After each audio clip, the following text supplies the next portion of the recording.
Last point here, so you remember it, is that we're in this word-of-mouth industry. Social media is just word-of-mouth on steroids. And it can really help you get known. There's a ton of ways to be found. Viral is actually a good thing here. Viral marketing is something that you want if it's positive stuff. And hopefully this presentation was helpful for you. There's a flyer that has a whole list of benefits on social media. If I didn't cover anything, take that on the way out. And I'd love to answer any questions for you. I'll stay as long as you guys will let me stay. And if you want to contact us, those business cards are here, or you can sign up for our e-newsletter. But hopefully this was helpful. Thank you. Mike, I've actually... You got a microphone? Are you live? I've actually had a quick question for you. For some advisors in the room that might be a little bit uncertain about what the rules and regulations might be around delving into Twitter, delving into Facebook to advertise or promote their business, maybe a little bit apprehensive. I mean, what type of advice can you share with them around what's allowed, what's not? Okay, great question.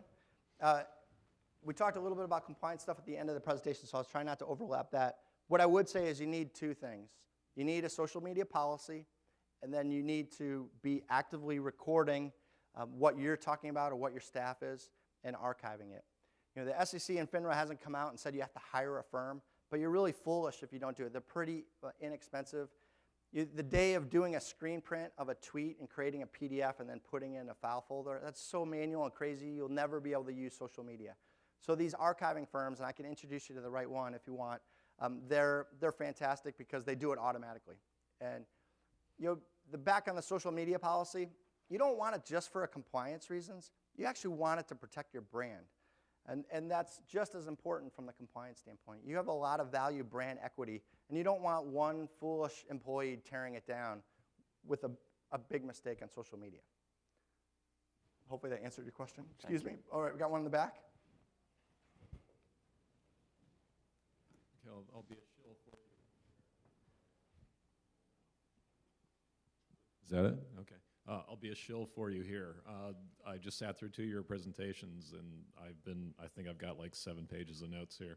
So why don't you tell everybody how we would work with you? What would you do for us? Hey, can we share footballs with that guy? I love the plug. Thank you. We're a 3-person firm. We help advisors grow if we sum it up quickly, so we customize it. We're consultants, not coaches. Coaches are like a set program. It really depends. Thank you. I'll talk to anybody that's interested afterwards. I don't want to do the sales pitch up here, but well, we do it a lot of ways. We really customize it. So we help on the strategy side. Our point isn't to milk you dry like some consultants that want to work for you forever. We want you to get the strategy and then take the tactics and run with it. And clients come back to us. This stuff's always evolving. Just like you, if you do a market commentary, it changes. You have pretty good. You're always in business because you always have something changing. Same thing with social media and online marketing. This is changing at a rapid pace. And that's where I actually love it. It's hard to always stay on top of this, but there's a lot of frauds that come out and talk about this stuff, and in one day they fall behind, so it's nice to do it. Thank you for the question. I'll talk to you more if you're really interested. Thank you. Just, do people really use these QR codes? Okay, a QR code for people that don't know. And are they effective? It's like a thing that you can scan. A lot of smartphones have them built in, or you can download the app. They're really big in the retail world, so you can actually, what it does is it connects the physical world with the retail world. So the point of this is that maybe you could scan it from far away and easily not have to type anything in. It basically just takes you to a website. You know what? Test them. If they don't work, they don't work. But there's really no loss to it. They're free, and I can show you where to set this up. That is the one cool thing. It takes the real world and connects it to the virtual world. I was just going to comment on that. I did a quick little scan of QR codes and ads in Barron's one weekend, and I found that sometimes you go to a web page on your iPhone, which is totally inappropriate because you can't read it. Sometimes you go to a brilliant, like one fund manager had videos that were really well suited for the iPhone. Uh-huh. And then when I talked to I'd say about 3 or 4 of these people, I found that they probably got somewhere in between like 7 to 15 clicks. So for them, it was like they're waiting for all these people to come to the market and click on. So Okay. I think there's just there seems to be a varying degree of quality of what's on the back end for the user experience.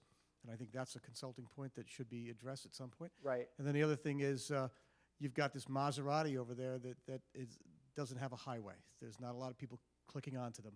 You've put a lot of effort into it, and what are you doing to get that QR code really used by a professional, Right. high-level audience? Questions probably more than answers, but things to be watching out for. The cool thing that social media, I had it, I think in the last slide, it's just one piece of the marketing puzzle, so have an integrated approach. If you have any marketing collateral, make sure that it ties in with the virtual world, and make sure your virtual world ties in with the real world.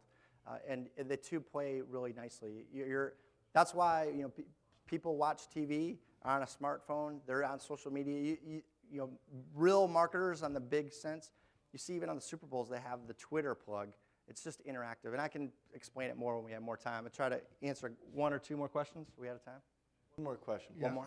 Mike, how do you differentiate between you have your firm Facebook, Yeah. you have your personal Facebook, Awesome question. that type of Okay, stuff? that's a great question. I should have covered that already. Sorry.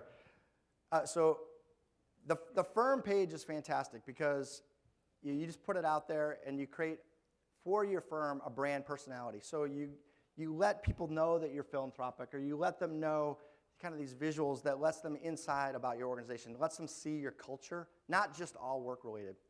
Your personal one you got to be a little bit more careful with. I wouldn't let a client in unless they're really, you can kind of consider them a friends. A lot of advisors become friends with their clients. If you're in I always say if you're an advisor doing keg stands, you got to be really careful. Most advisors aren't there.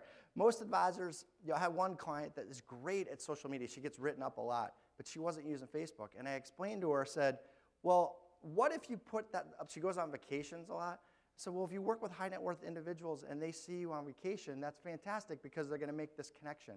She does a lot of philanthropic stuff too, so they're going to get to see her. So making that personal connection, it also works the other way, where I sat at dinner last night and someone said that their client had hurt their shoulder.